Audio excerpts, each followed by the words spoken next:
Check it out, Sergio Aragonés Stomps Star Wars. Hi, I'm Darren, these are my hands, and today we are looking inside this satirical look at Star Wars by Sergio Aragonés from, well, it says 1999 on the cover, but really it was published in February of 2000. Dark Horse Comics, $2.95 US, $4.50 Canadian. Check it out. There's an AT-AT walking across the planet of Tatooine. Sergio's gonna get stomped. Good thing R2 and 3PO are running away. So yeah, Sergio Stomps Star Wars by Sergio Aragonés and Mark Evanier, colorist Dave McCaig, letterer Amador Cisneros, cover colorist Tom Luth. So, this here looks like Tom Luth, smells like Tom Luth, it is Tom Luth. Everything inside, Dave McCaig. Oh, and look at this. Special thanks to Alan Kosh and Lucy Wilson at Lucasfilm. We're going to see more of Lucy Wilson in a moment. So, in the tradition of Sergio Aragonés approaching somebody else's characters, we have a framing story that allows Sergio to get within the Star Wars universe in order to tell a fun Star Wars story. And things start out with Sergio and Mark getting to visit the Lucasfilm offices, maybe to visit with George Lucas, but definitely to talk about doing a Star Wars comic book. As they're about to enter, they see this angry fellow trying to get in, demanding to see Lucas, but getting kicked out. He says, "I'm not leaving until I get to see George Lucas, and there's not a thing you can do to make me budge." Think we can make him budge, Al? I think so, Phil. And out come their security forces. A whole bunch of stormtroopers and some sort of crazy Star Wars vehicle to, well, not take him away, but at least drop him in the trash. At this point, Mark reminds Sergio, "You don't want to start any trouble here." To which Sergio replies, "No, senor." So Mark and Sergio check in with the security guards, letting them know that they have an appointment with Lucy Wilson. And here is Lucy Wilson. Now, who is Lucy Wilson, you might be asking? Well, I was asking that, and I learned that Lucy is actually employee number 1 at Lucasfilm. She was brought on to be an accountant in 1974 and has held various jobs and responsibilities within Lucasfilm. At the time, she was working on, I think it was like the New Jedi Order series of novels. So in addition to helping out wherever she could at the very beginning, she became quite the creative person within Lucasfilm. Lucy is showing Sergio and Mark around the offices. They meet a bunch of the visual effects team, John Knoll, Rob Coleman, Scott Squires, and Dennis Murin, people whose names that you probably recognize. Hey, look, is that Dennis wearing a Roger Rabbit cardigan? Very nice. And Sergio wants to meet all sorts of Star Wars characters. Oh, he wants to meet R2-D2. Oh, he wants to meet Jabba the Hutt. Oh, what a missed opportunity. There's no Jabba the Hutt in this comic. Oh, maybe he'll meet Han Solo, Princess Leia, or Yoda. And as they're going through the offices, Sergio overhears a couple guys taking away the last reels of the Star Wars film. Now, he is very excited. He's worried about this because Sergio loves Star Wars and is concerned that people will not be watching the Star Wars films again. But he misunderstands what's going on. At this point, the late 90s, early 2000s, Lucasfilm is transferring all the film to digital storage, and we see them visiting the technical wizards who are making this happen. Sergio, you don't have to worry. All the Star Wars films are going digital, and everyone will be able to enjoy them. On this next page, we see George Lucas entering the offices. He's a busy man. He's yelling at the guards, but oh no, it's actually that guy from the very beginning sneaking in. He's up to no good. Sergio is checking out the equipment.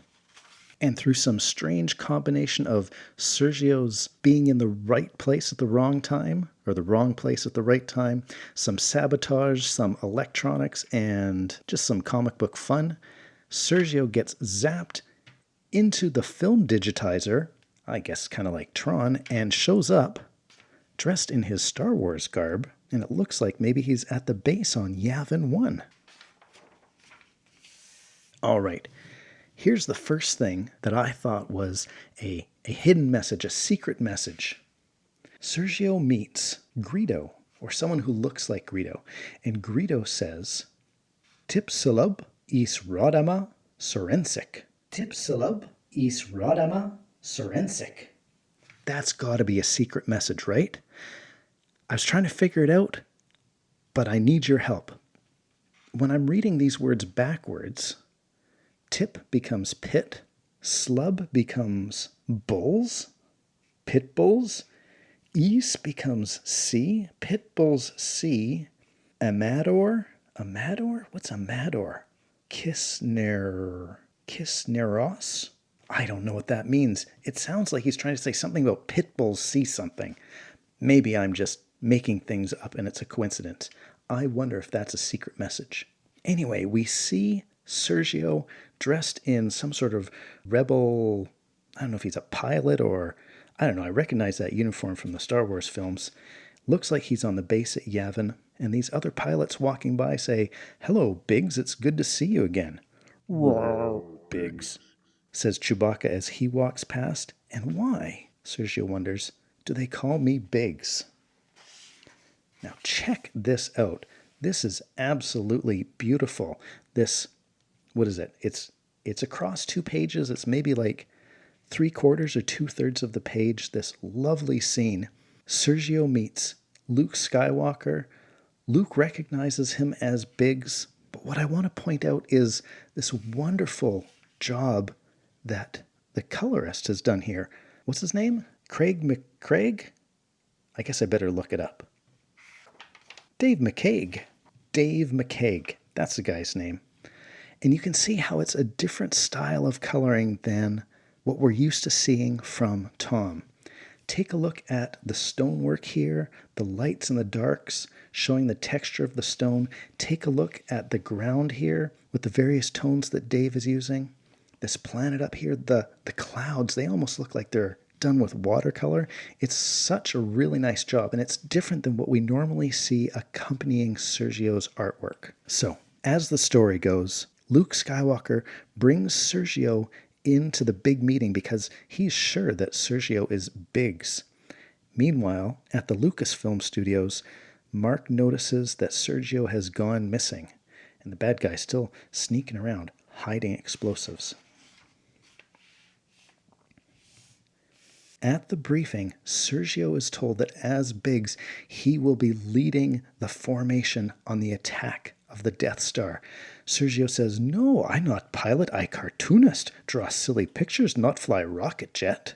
And we've got to look really carefully at this crowd scene. Look at those big ears and that messy red hair. Alfred E. Neuman. And check it out, Groo hiding out in the corner here. Oh, love it. So glad that he snuck him in there. Now, I haven't read Buzz and Bell Space Cadet. That guy almost looks like Buzz to me. Is it Buzz? Is it Bell? I'm not sure. What do you think? Anyway, Sergio doesn't want to fly in this rocket jet to the Death Star, but Princess Leia convinces him that he must do it. If you love me, fly the mission against the Death Star. And so Sergio says, of course I'm going to do that.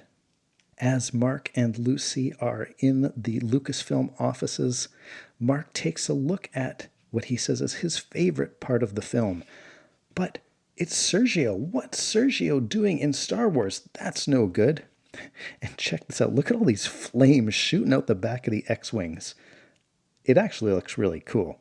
Sergio's doing a great job of drawing the starships, and who cares that there's these orange-red flames coming out the back? It looks pretty neat. I also like how he's drawn this kind of like space clouds in the background with the horizontal and vertical hatch marks there. Really nice.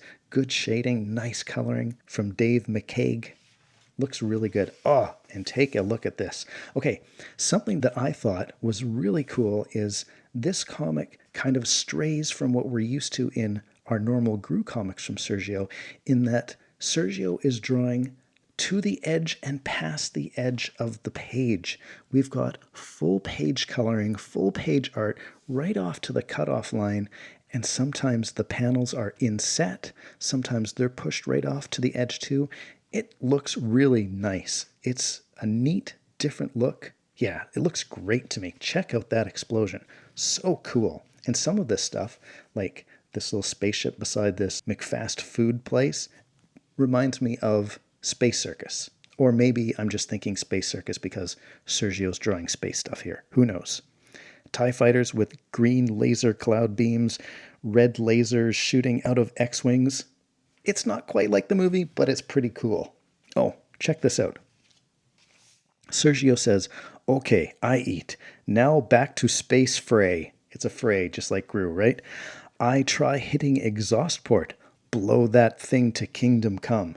What does that remind you of? Han Solo, right? "You're all clear, kid. Now let's blow this thing and go home." But instead of blowing this thing, Sergio himself blows up. "Help! Falling through space! Somebody help!" Ooh, the science fiction book club. Dune. Star Wars. Secret Wars. Arthur C. Clarke. Is that like a biography? Looks cool. Darren from the future here. I don't know how I managed to miss Barlow's Guide to Extraterrestrials. I love this book. Does this kind of thing get you as excited as it gets me? Would you feel betrayed if I occasionally did a non-Sergio video, maybe branching out a little bit? Please let me know in the comments. Back to Sergio Stomps Star Wars. So at this point, Mark has figured out that Sergio is trapped in the film, and as he's about to crash, Mark pleads with the technicians here, fast forward to another scene so that Sergio will be safe. They do, and plop. Here comes Sergio landing in the swamps of Dagobah. So we've transferred from Star Wars A New Hope to The Empire Strikes Back. And Yoda actually looks really good here. I think it's a combination of Sergio's drawing and the nice coloring there. We've got a Ross Perot joke. That aged really well. And way up here, Yoda makes a usual gang of idiots indeed joke. Sergio climbs to the top of a mountain to hitchhike his way out, and he gets picked up by the Millennium Falcon. Right on. And look at this gorgeous drawing of Cloud City. The oranges, the purples, the red. Oh man, this looks great. And it's like full page, edge to edge stuff. It looks so beautiful. Some sort of tractor beam problems, and everyone has to bail out of the Millennium Falcon into Cloud City. Bye Chewie, bye Han. And what happens? Darth Vader shoots Han and Chewie with a blaster? That's weird. And so Sergio has a showdown with Darth Vader as he pulls out his lightsaber. You've got to get him out of there, Mark says. Oh, and check out this Dark Horse ad right here. We've got Groo, Mightier Than the Sword, coming out this month, and Usagi Yojimbo. There's Usagi. There's Groo. February 2000. And this is kind of strange. We've got the listings of what's coming out from Dark Horse this month. And on sale February the 2nd, Sergio Stomps Star Wars. But he gets a nice little quarter page here. Unfortunately, I don't know, it seems like a bit of a waste because we've already got that comic in our hands. Anyway, it's as if Sergio has kind of transformed into the Luke Skywalker character at the carbon freezing chamber on Bespin, and the ghost of Obi-Wan shows up to give Sergio the advice he needs. Oh, and maybe the best joke in the whole comic? "Oh, Obi-Wan. That's great. Use the farce." You knew a use the farce joke was going to happen at some point. So Sergio thinks, I can use the Force? No, you can't use the Force. The Force has some standards. You can use the farce. You're a cartoonist. Whip out your pencil and battle Darth Vader. Vader says, "What?" And Sergio starts drawing. He's mocking Darth Vader. Look, it's Darth Vader's bum. Look, it's Rufferto.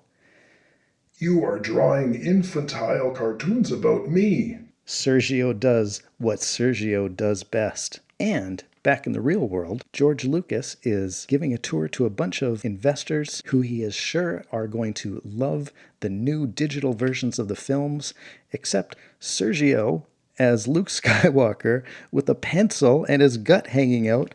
That doesn't leave them very impressed, and they leave. The security guards are looking for the bad guy who they think is dressed up like George Lucas and accidentally tackles George Lucas. No, I am George Lucas. And one of the Lucasfilm employees says, I've got an idea. I'm going to try downloading Sergio to get him out of the movie. So here's Sergio at the award ceremony, I guess back at the end of A New Hope again. And he's going to get a kiss from Princess Leia just as he gets downloaded out of the movie. Now, this looks really cool. Like, look at how he's kind of like swirly, twirly pieces of paper being unraveled and disappearing. That's a really nice effect that Sergio's doing there. But it's the climax of the story. As the bad guy is discovered, he's going to push the button. Everybody's going to go kablooey. But Sergio is reappearing in the real world. I am a Jedi Knight. He tackles the bad guy, who he calls Jabba the Hutt. He catches the remote bomb detonator and saves the day. But first, let me see what's on TV. Sergio, you push the button. I'm not supposed to do that? Kablooey. And days later, Sergio and Mark are at a newsstand on the streets. Lucasfilm has been blown up.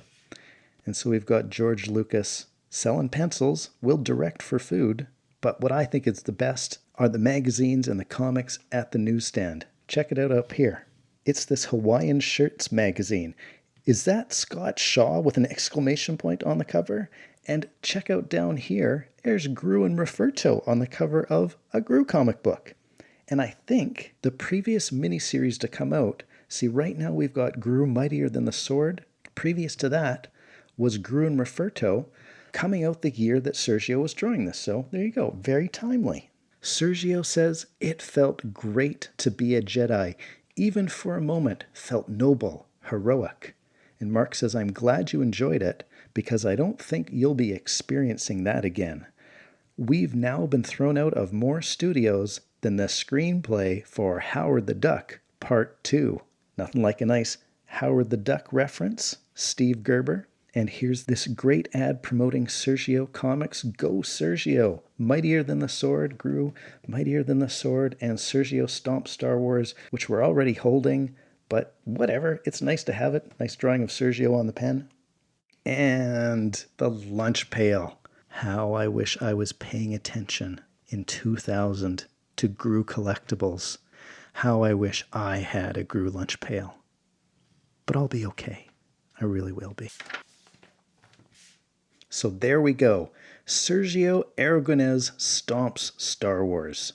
Of course, this isn't the only lampooning comic that Sergio's done.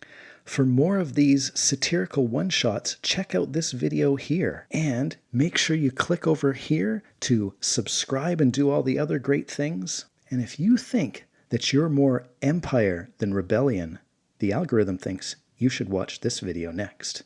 Take care, everybody.